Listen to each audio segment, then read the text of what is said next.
Racism, How to End It 2020. Hi, I am Richard.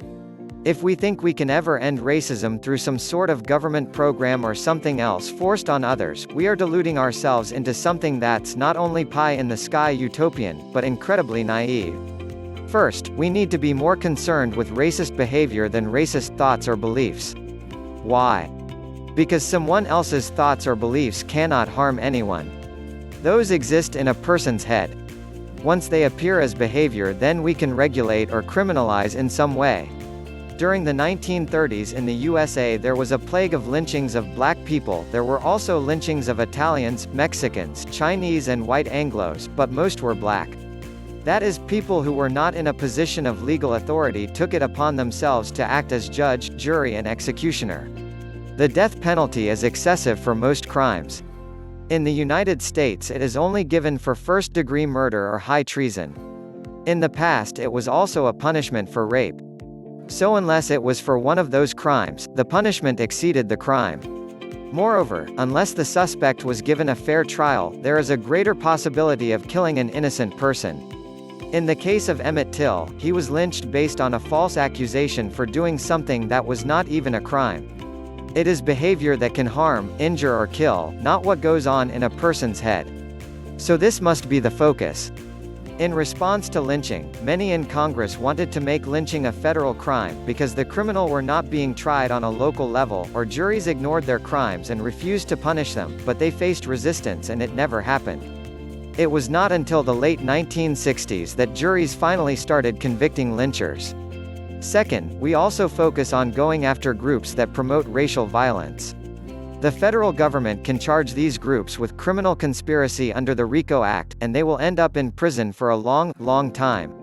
In Rwanda in the 1990s, ethnic hatred, similar to racist hatred, was allowed to fester and grow for years before it erupted in mass violence and genocide. Criminal penalties ought to be given to those who promote violence. People need to learn that violence is not the answer. Third, we need to use a fair and accurate definition of racism and not a definition that is self-contradictory by being racist in itself. If one's definition of racism is that only one group can be racist while others can only be bigoted or prejudiced, that definition is itself racist, since it is assuming that the racist group is by nature less moral or more evil on the basis of color. The definitions given are good. A belief or doctrine that inherent differences among the various human racial groups determine cultural or individual achievement, usually involving the idea that one's own race is superior and has the right to dominate others, or that a particular racial group is inferior to the others. A policy, system of government, etc., based upon or fostering such a doctrine, discrimination. Hatred or intolerance of another race or other races. The first and third meanings apply to individuals and the second to governments or institutions, so in focusing on the first and third we observe that they can apply to anyone. They are fair definitions. Fourth, we need to realize that racism as thoughts or beliefs emanate from the heart, meaning one's inner being or soul. Some learn to be racist through the racism of their parents or friends, from reading racist literature, or from a traumatic experience such as being the victim of a crime where the perpetrator was of a different race or color. Some racism is offensive and some is defensive. Some of it may be based on ignorance, meaning a lack of education, or hatred. Changing these beliefs that may have taken years to develop may not be easy, and it is unrealistic to expect everyone will change. Fifth, the treatment for ignorance is education. This not only means that, let's say, a child in first grade is taught racial equality through reading and other traditional means, but positive experiences.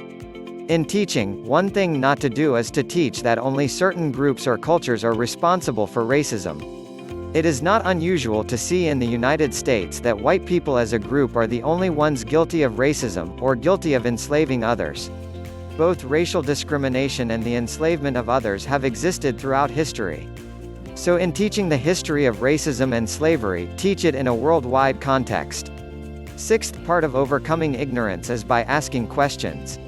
It also means answering questions and not assuming that the person asking the question is bigoted or racist just for asking. Assume the person is curious and not full of hate. A person may have grown up in an environment that was limited, and so when he or she sees someone different, it raises a lot of questions out of simple curiosity. The ancient Romans, for example, thought that Nubians had dark skin because they spent too much time out in the sun. That belief, clearly false, does not show hatred, but ignorance. A Nubian answering the Roman could simply explain that he or she was born with dark skin, and that it was normal to be born with dark skin. The Romans' false belief would have been corrected through a friendly answer. 7th, one cannot always overcome deeply rooted hatreds, but when they can be overcome it is usually through love, kindness and friendship. Daryl Davis, the black musician, has had great success in changing the hearts of white racist Klansmen. However, his method did not work with everyone. It may not be possible to get through to a Dylan Roof type, but that doesn't mean one should give up. The ministry of Daryl Davis is proof of that. Unfortunately, for doing what he has done, Davis has received an onslaught of insults, such as "sellout," "Uncle Tom," etc. I would suggest that creating less racism in the world is a good thing and is not selling out. For more on Daryl Davis, see his entry here. 8th, we must not forget and not neglect to root out real institutional racism and ethnic chauvinism. Laws that discriminate in favor of one race or ethnic group and against another should be eliminated. While Americans tend to look at Jim Crow laws of the past, discriminatory laws still exist in many countries today.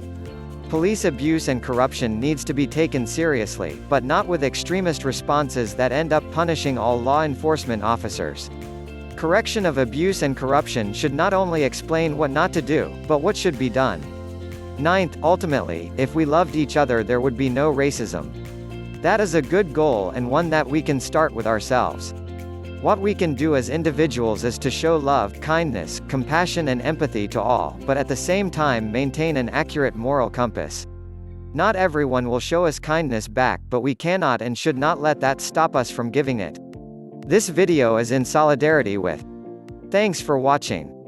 Subscribe and share with your loved ones.